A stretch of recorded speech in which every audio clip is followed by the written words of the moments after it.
5 minut po godzinie 4, a z nami w studiu jest król Kaszub Bruno Banino.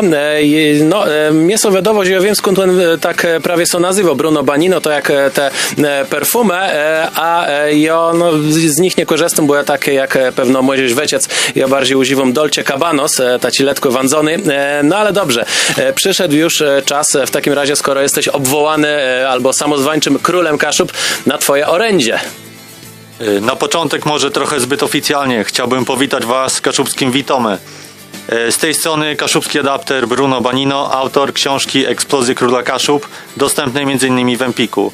Pewnie jest Wam smutno, bo nie dojechał tutaj dzisiaj Michael Jackson. Redaktor mówił, że miał przyjechać, niestety nie przyjechał do nas i w jego zastępstwie jestem ja.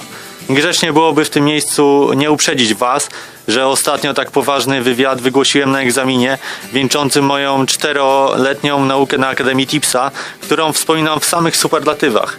Wobec tego chciałbym przeprosić Was za mój nieco drżący głos, podobny trochę do głosu pana premiera, ogłaszającego rekonstrukcję rządu, tudzież inne braki oratorskie, które niewątpliwie wystąpią.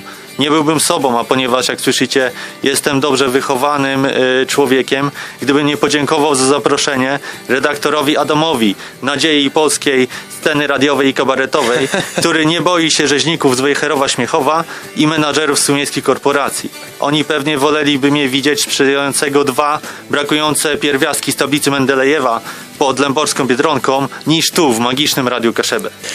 No, po takich słowach nie zostaje nic innego, jak tylko zaprosić do tego, żebyście Państwo zostali z nami. My już zaraz ciejemy w dalszym dzylu nasi gości z Bruno Banino, króla Kaszeb.